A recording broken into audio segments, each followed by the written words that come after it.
Welcome to the Do This for Life podcast with OEV of Be Truly Faithful. I will be in your ear every Wednesday, encouraging ladies to do love, relationships, family, nation building, and good sex for life. Yes, this is where you get to do this for life, y'all. Woo! So let's go into today's broadcast.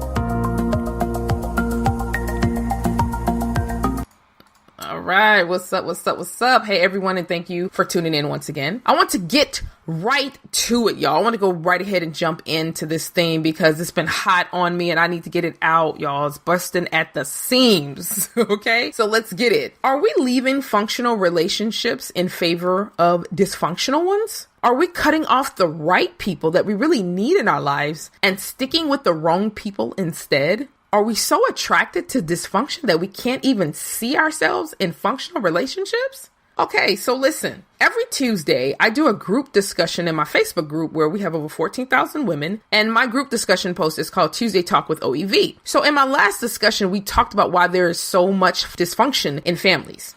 And P.S., if you want to join in on these kinds of discussions, make sure you make your way over to workwithoev.com and sign up right now, today, and you can get in the group. So anyway, back to what I was saying. So on this particular post, there were so many interesting answers on why ladies believe there's so much dysfunction in the family. So today I want to address the question, are we leaving functional relationships in favor of dysfunctional ones? Are we normalizing dysfunctional relationships? What makes a relationship dysfunctional anyway? And hey, I'll do you one better. What does it mean to be dysfunctional? Okay, check it. Dysfunctional means not operating normally or properly. It means deviating from the norms of social behavior in a way regarded as bad, behaving or acting outside social norms. Okay. It means not performing normally or as an organ or structure of the body. In other words, malfunctioning relationships. All right. And it's characterized by abnormal or impaired psychosocial functioning, a breakdown of normal or beneficial relationships between members of a group. Okay, so this can be husband and wife, love interests. It could be friends. It could be groups. It could be families, and then some. So now that we know the definition of dysfunction, let's determine whether we are in dysfunctional relationships or not, and what is the difference between functional and dysfunctional relationships in our lives. But before we do that real quick, let me share some issues I have in this discussion when these kinds of talks are had. One of the biggest issues I have when it comes to people addressing and defining dysfunction in relationships are when people believe that functional relationships should have extremely low to no conflict. I just do not agree with that, not just based on life experiences, but also studies and the experiences of many others. Let me tell y'all something. Conflict. Let's look at conflict first. Conflict is a serious disagreement or argument, typically a protracted one, and it's basically like a quarrel, a squabble, a clash, friction that we have. And by the way, protracted is, all that means is the conflict lasts for a longer time or a long time or longer than expected, okay? Longer than usual. And so there can be, I've definitely experienced that in my marriage, but functional relationships definitely have their share of conflict, whether that relationship is marriage, friendships, kinships, work-related, and more. All relationships have had their share and will have their share of conflict. So let's talk about conflict in relationships, because today, this is how we're going to determine what is functional and what is dysfunctional when it comes to relationships. We're going to look at conflict because it's going to give us the answer for functional and dysfunctional. Now, listen, there are two types of conflict that can occur within a group of people, whether it be marital, 2 people, 3 people, whatever, friends, family. Now, I want y'all to understand with me now that just because a conflict occurs does not mean the relationship is dysfunctional. Functional conflict is healthy. It's constructive disagreements between groups or individuals. Okay? Dysfunctional conflict is unhealthy. It's unhealthy disagreements and destructive disagreements that occur between groups or individuals. Okay. Found this information on yourtango.com. Y'all can definitely look this up and get further details on that. Okay, so now another issue I have when talking about relational conflicts are when people say things like, I just don't have the time or the energy for all this arguing, all this going back and forth. I don't have to put up with all these arguments and disagreements, etc. I need my peace. You've heard people say that? I'm reclaiming my time. I don't have time for this. You've heard that, right? It's like peace and reclaiming time is the thing today when it comes to relationships. We just don't want to put the energy into negative relationships, and I totally get that. That's the thing. is it negative just because there are conflicts? So what am I getting at, right? I'm getting at too oftentimes people will throw in the towel for peace, not realizing that in healthy relationships, peace does come after the storms, not in place of them. Did y'all get that? In healthy relationships, peace comes after the storms, not in place of the storms. Meaning there are going to be storms. There are going to be disagreements. There are going to be arguments. There are even going to be battles in relationships. But once a battle is done, in healthy relationships, there is peace in the land. Even if you look in the Bible, peace oftentimes came after storms, after battles, after wars, right? When you look at one of the definitions of peace, it's freedom from war. It means that war has ceased because there had been war. All right. So now with peace, there's law and order. And my favorite part of the definition now is there's harmony. There's harmony after all of that. Now, this is all in healthy relationships, which are functional. We'll get into that in just a minute. But what's happening is too many ladies think battles, arguments, disagreements, and conflict means things are wrong. Relationships are bad and they are unnecessary. You know, they think conflict in relationships are unnecessary and are a waste of time. So what do? They bounce. I'm out. I'm gone. I ain't got the time. I'm reclaiming my time. And what's the biggest issue in all of this? Too many women will throw away a functional relationship, but will keep a dysfunctional one in a minute. Too many ladies will bow to their dysfunctional family standards rather than embrace the standards of functional standards. Why is this? Why do we end good relationships yet embrace the bad ones? Why do we cut ties with functional friends and stick with the dysfunctional ones? Now, I know many of you are like, oh, no. I know dysfunction when I see it, and that's why I cut off toxic relationships. Okay, well, now let's see if this is really true, because we need to determine what's functional and what's dysfunctional when it comes to relationships. And today is the day you need to determine which type of relationship you are actually in. Okay? So listen. As I was giving you the information before on the website, please check that out when you get a chance about functional versus dysfunctional. They give 10 big differences, and I'm sharing from there as well as sharing a little bit of my own. Now, a lot of times people think they're in a functional relationship, but actually they don't know that they're actually in a dysfunctional, and vice versa. They're in a dysfunctional one and don't realize that it actually is functional. So because they're looking at conflict. So that's what we're going to talk about. I'm going to give you ways to determine whether you are in a functional relationship or dysfunctional. Check this out. One trait you gotta have in a functional relationship is stability. Okay. With every trait I give you, I'm going to give you the opposite. Okay. So stability is a big thing in functional relationships. A functional relationship is marked by stability, stable moods between the people involved, stable relations, stable commitment. Now listen, every relationship has moments of instability, okay? And even some moments of mystery, but for the most part, things are relatively smooth. That doesn't mean it's without conflict. It just means there is commitment there. There's stable relations there. There's stable moods. Because functional relationships actually require stability. They can't function without it. When it's dysfunctional, that means that the stability in those relationships are constantly up and down. There is instability and uncertainty. And no one, you don't know if you're going to be in a relationship tomorrow or next week because everything's always failing. Something's always going wrong. It's up and down in every way. There's no stability. And you ladies know what it's like to feel instability, whether it's in finances, right? And friendships or whatnot, even on your job. You don't know. You know how some people have jobs and they show up to the job and they're like, I hope we still going to be here next week. I hope, because you've been hearing there's going to be cuts and whatever, and you don't know if it's going to be you. That's uncertainty, and we don't like that. We like to know that when we get up and go to that workplace, it's going to be there. It's going to be there, and what we're doing is going to be there. Our money's going to be there, right? So functional relationships need stability, and oftentimes in dysfunctional ones, there is no stability. Longevity. This is one of my favorites, actually. In functional relationships, there is longevity. In fact, functional relationships are marked by longevity, in which the partnerships evolve healthily together over time.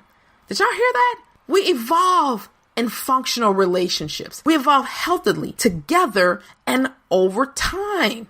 That's functional. Dysfunctional is where the relationship is constantly in flux.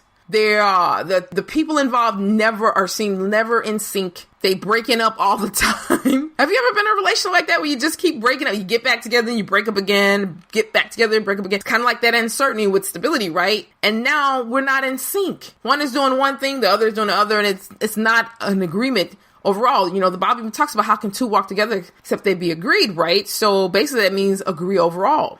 So just want to touch on a little bit more about longevity, because I really, really like this one. This is one of my favorites. Is longevity doesn't only mean length of life or lifetime. It also means durability, endurance. I love hearing things like longevity and hearing that the meanings of it are resilience, strength, because my husband and I have been in this thing for over a decade and we've endured and we're resilient. Our marriage, our relationship is resilient. My best friend and I have endured and have resilience in our relationship. The ladies that I have a tribe with, like my support system for the last few years, we have resilience. There's strength there. It's robustness. I even have my mentor and she's been mentoring me, but she's also a true friend and we have true sisterhood. That's resilience. We have endured. We have durability. Like food on a shelf that lasts. That's what longevity is. Shelf life, baby. Y'all understand we have that. These are things to look for in relationships. Do you have that? Have you given the relationship time to become that? Okay. Longevity. All right, let's go to the next trait. Respect. Respect. See, this is why I say all the time that when we talk about respect, we oftentimes talk about how men require and look for and love respect, but forgetting that we too, as women, require respect. Maybe not on the same level as men, but we still require it. So in functional relationships, they are characterized by respect and love for who the people are involved. Whether it's friends, whether it's a sisterhood, whether it's family, whether it's a marriage, long-term relationship, a functional relationship is characterized by respect and love for who the people are. We have respect and love for one another. But in dysfunction, it oozes issues of power and control. There's so much disrespect. Partners try to control you, who you see, how you act, where you go. That's not a sign of a healthy relationship. So there must be respect there. Another one is intimacy. Now, when it comes to marriage, a functional relationship is one in which sex and affection are given freely and not as a reward for behaving. Okay. So when it comes to like friendships, kinships, and things like that, a functional relationship is one in which affection is freely given and not given as a reward. But in dysfunction, the relationship is riddled with coldness. If it's in marriage, long-term relationships, okay, sexual power dynamics, meaning one party will cut the other off from affection or sex as punishment. And then if they do give you sex, sex will be given out in drips and drabs or as a reward for when the other partner is so-called good. So if it's friendships and kinships, it's the affection, like I'm not talking to you, I'm not going to love on you, I'm not going to hug on you, I'm not going to be there for you, all of that in dysfunction. Whereas in functional relationship, intimacy is there always. Even if mad, I'm still going to give you a hug. I remember times when my husband and I were upset and he was leaving for work, I would still give him a kiss and a hug as he went out. I mean, it may not have been the most, sexually explicit, amazing kiss like I normally would do, at those times. But it was a kiss nonetheless. I'm not going to withhold affection. I am a little mad and upset or whatever, but I'm not going to I'm not going to withhold from you just because we're upset or we're angry. So there must be intimacy in functional relationships. Here's another big one I love is support. A functional relationship is very supportive. When people are supportive, they'll see you, like, if you want to go back to school or something, like you've already been out of school or you never went to college or something and you decide to go or you take some courses or something to learn a trade or whatever, they got your back. They're supporting you. They'll remind you that you're capable of achieving your goals. They're like right there with you. They cheer you on when you start that business. They cheer you on when you go after that dream. A supportive friend, a partner, or family member will be there to pick you up when you falter. Let's say you went back to school and you failed. They're like right there, like, you can do this. They encourage you to do things you fear you're unable to do. That's being supportive. They don't try to choose what you do in order for them to cheer you on, like control you. Like, you know what? If you go and do this, whatever, I think you should do this. And if you do it, they cheer you on like, yes, because they're like telling you this is what you need to do. And then you do it. Then they cheer you on. It's when you're doing things that they may not like. Okay, I don't understand exactly why you want to go into plumbing, but okay, I got you if that's what you want to do. They support you even if they don't understand exactly why you want to start that business or go out of the country and visit, different places. That's a functional relationship because it's supportive. But in dysfunction, this is the part where it's actually kind of abusive. They make nasty comments about how you're going back. If you decide to go back to school, they're going to make you feel guilty. Like, if you go back to school, it's going to, take away from you being with me and stuff like that. And they don't really root for you or support your huge life choices. Okay. So there's support in a functional relationship. Now, look at this one. Emotional presence. This can actually be pretty big.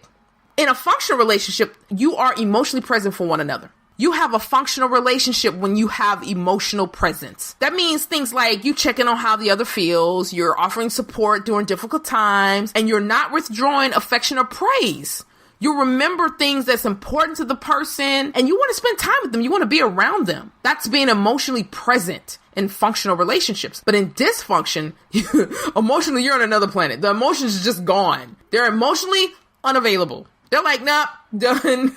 That's not good. That's dysfunctional. It's not really funny. I'm just laughing kind of like of the examples I'm using, but literally we need that. We need to be emotionally present and available for one another. Whether it's men or women, we need that. Another trait of functional relationships is openness. Oh, y'all, this is a big one to me because I am one who's very open with those that I cherish the most. So a functional relationship has open communication. You can share your ideas in these types of relationships. Open communication means that all of the parties involved can share how we feel even about one another without the person shutting down completely or tearing away at how you feel. It means sharing feelings without being verbally abusive or tearing each other down. Like, I can share with my husband when I think he's being disingenuous about something. I can say exactly what it is that I'm feeling, and that he won't shut me down and stop having sex. You have to have openness in functional relationships. That's a requirement, literally, y'all. We gotta have that. And so when it comes to dysfunction, we don't have the openness.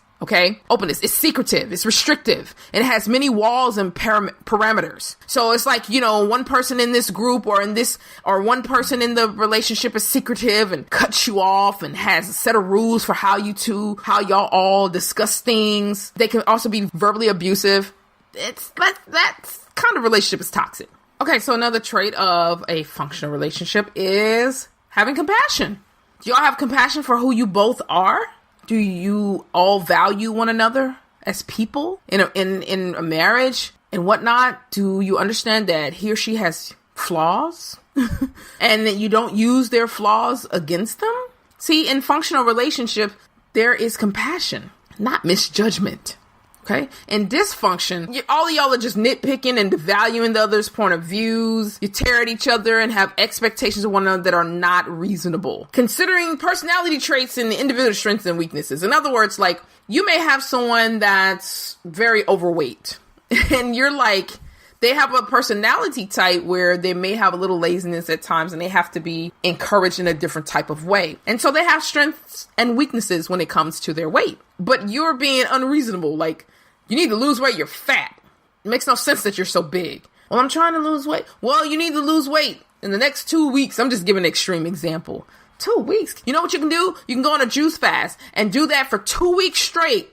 Don't eat any meat. Don't eat any of this. And basically you're being unreasonable.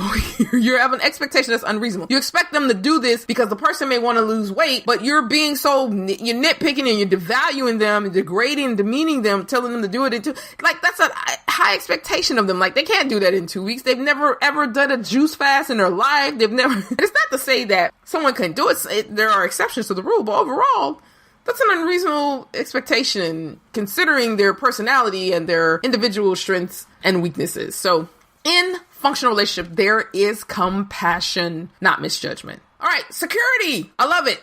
Because just like with stability, to me, security and stability go hand in hand. A functional relationship has partners who make each other feel secure in the connection that they have. There's no games and there's no desire to make others in this connection work to earn your love. You're giving it freely.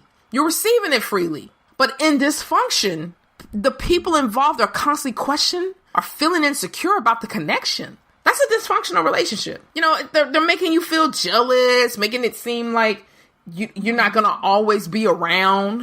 they can get others. They can get another wife or another husband or another partner or another, associate in this thing. You're just unsure, And so here's another one. Passion. Passion and love is something that is required in functional relationships. You still want each other after all these years. My husband and I still want each other after all these years. We have passion. We have passion. You want to be around. You want to talk to them. You have passion and you're compassionate. And you're loving, you have attraction, you still are attracted to each other. And in kinships and friendships, not sexual attraction, it's like attraction to want to be around one another. But in dysfunction, there's disinterest, there's disregard, inattentive. It can even be apathetic. That's where you get neglect from. So this is a functional relationship when you have passion and love and attraction, but it's dysfunctional if it's disinterest, disregarded, inattentive. All right. And here is a bonus: accountability and encouragement. When you have a functional relationship that has accountability and encouragement, you will hold one another accountable. When one of you is wrong, you will hold accountable, but you will also encourage them to do right. Accountability and encouragement. You'll do this in love, though. You don't throw them under a bus. You rebuke in love. You call out in love. You encourage in love. You don't leave one another because one of you messes up. Okay? Sometimes you may have to fall back a little bit because they may have hurt you to a degree. You just need a little space, need to, shake it off. May take you a minute to shake back. But even in falling back, you're reassuring that you'll be back. I love you. I'll be back. But I need to get myself together. After that was a tough, we had a big conflict there that really took a lot out of me. But I'm here for this. But I just need to fall back for a little bit. That's a part of holding you accountable, actually, and giving encouragement. But in this dysfunction, one person, they only hold you accountable. They themselves don't really admit fault. They can't be held accountable. No matter what you tell them, how they've hurt you, this was wrong, they don't want to hear it. They will turn it around back on you every time. They will blame you no matter if it's your fault or not. They will constantly point out your faults and do it as in like a one-up. Like, you're always doing this, but if you notice, I never do that. They always trying to make themselves look good all the time while making you look bad. Accountability and encouragement is necessary in functional relationships. In dysfunction, it's very little of that, if at all. Okay? These are the things to look for in determining if your relationships are functional or dysfunctional. And you can be the judge on that. You can make a sound judgment. Okay, this relationship that I'm in right here is dysfunctional, because we don't have any of that, or majority of that we don't have. But this one right here is functional. I thought it was dysfunctional because we were having conflict, but I see it's the way we work at it. So check this out. I remember a lady, and I'm going to wrap up here. I remember a lady left an organization, a sisterhood. And I remember she was saying that it reminded her of dysfunction within the family, within women in her family that she had always seen growing up. And I listened to her explanation of why she was comparing this sisterhood to a lot of dysfunctional women in her family. I actually couldn't see the resemblance, so I just kind of listened further because I knew the sisterhood was not dysfunctional, and I knew the sisterhood was, in fact, very functional. So I was wondering, how could she compare this sisterhood to the dysfunction of women and the women that she saw growing up? And that's the whole point of this podcast, y'all. That many times we have seen so much dysfunction and been a part of it for so long that we don't even recognize functionality when we see it. We run at the very hint of dysfunction, trying to protect ourselves from going through what we've been through before. So we can self-sabotage our functional relationships and either run back to our dysfunctional ones, or even become a loner because we don't want to deal with anything that seemingly looks like dysfunction. So with this young lady, many times while in the sisterhood, she actually bragged on the sisterhood, gave so many compliments. And when I say bragged on it, that just means that she talked about, when she was in it, she talked about how she felt better about life and things like that. She seemingly embraced the sisterhood. She shared her appreciation for it. But after a few disagreements, and in the beginning when there were disagreements, she was like, okay, that happens. But after some call outs on some of her activities, it seemed like the disagreements, some of the arguments, and the call outs coupled together may have made her feel like this is dysfunction. We've had several disagreements. We've had several arguments, and then I've been called out a couple of times. I don't need this. You know what I mean? So after just months of this, she was done with the sister. But why? Well, could it be that she was dysfunctional? You remember, listen, one thing about functional relationships is they have stability. But how do you have stability? With stable people. Get it? You can't have stability with unstable people. Remember, relationships are made up of people, functional or dysfunctional people. And I'm just saying that could be one. That could be one of the things, is that maybe she was dysfunctional. Because a lot of times we're trying to say, well, I'm done with this relationship, or I'm done with that one, and it was dysfunctional, not realizing we may have been the ones who made it dysfunctional. Okay? It's time that you realize that just because there may be issues within a relationship, it doesn't automatically make it dysfunctional. We have to understand that in order to evolve, you have to stick around to grow to that healthily together. So, okay, let's ask some questions here. Ask yourself these questions.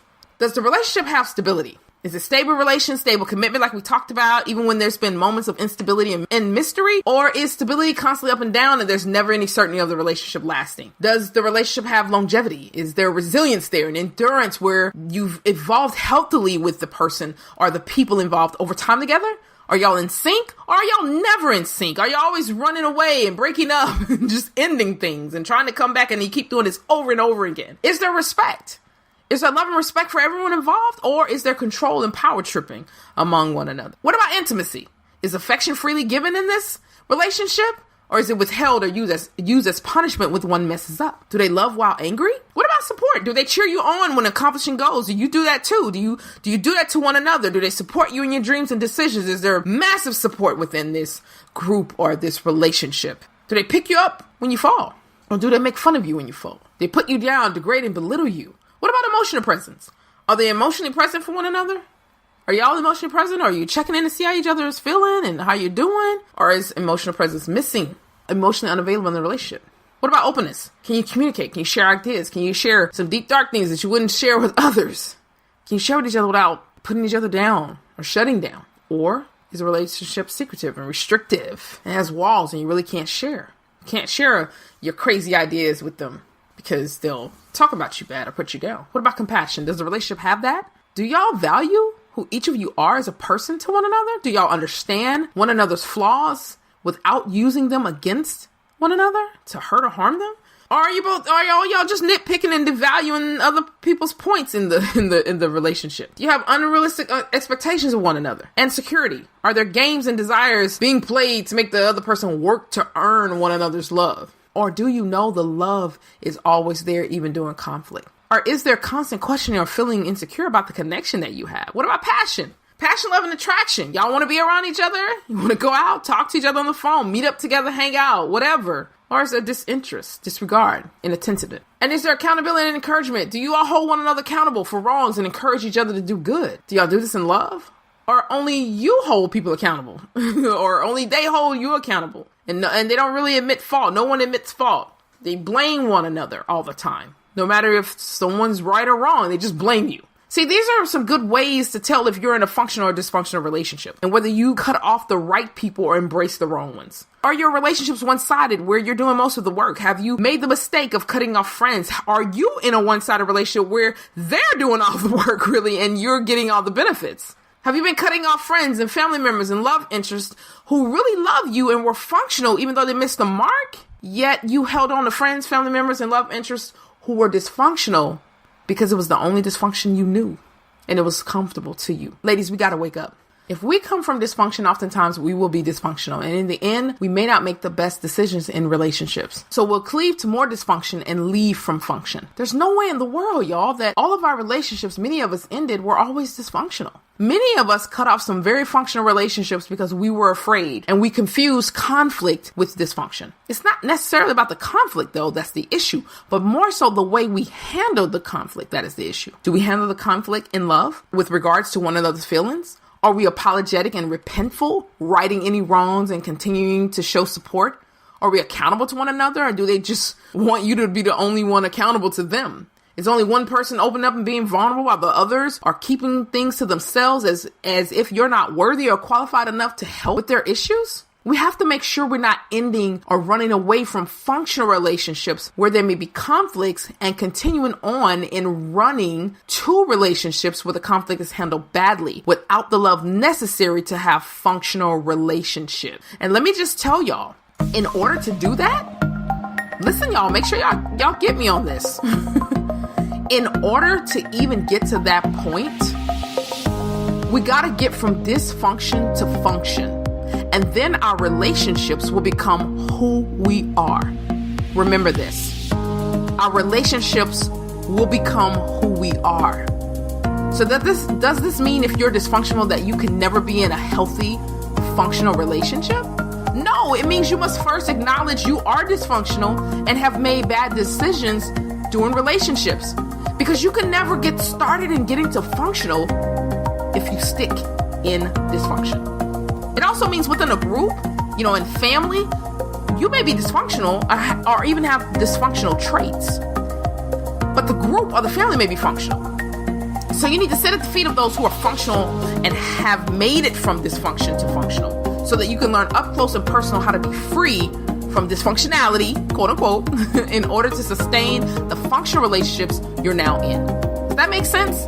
In other words, if you found some women, some people in your life who are functional and you are dysfunctional, it doesn't mean the relationship has to end. It just means sit and learn. Stick around long enough to learn and evolve. It's an amazing thing out there we ladies can do. We do not have to stay in dysfunction. All right? Woo! Another podcast, one and done, y'all. Yes! I didn't mean to make this a little bit longer than normal, but I really wanted to get all the points, and I did want to make this 2 parts. So I thank you so much for tuning in and bearing with me today. Thank you for sharing my podcast, by the way, with others to help in bringing more exposure to the many issues we are having in relationships. We want to get this out in the open and help as many as we can, so thank you for sharing. And yes, thank you, Ben Sound, for the awesome music. I appreciate it so much. And yo, I will be back here in your ear next Wednesday, so make sure you tune in. If you're having issues in your marriage, relationships, as we talked about today, or if you just need some life coaching, reach out and set an appointment with me by going to workwithoev.com. That is workwithoev.com. And let's continue this discussion by sharing with others and sharing it with as many as possible. I love y'all. Enjoy the rest of your week, fam. Much love.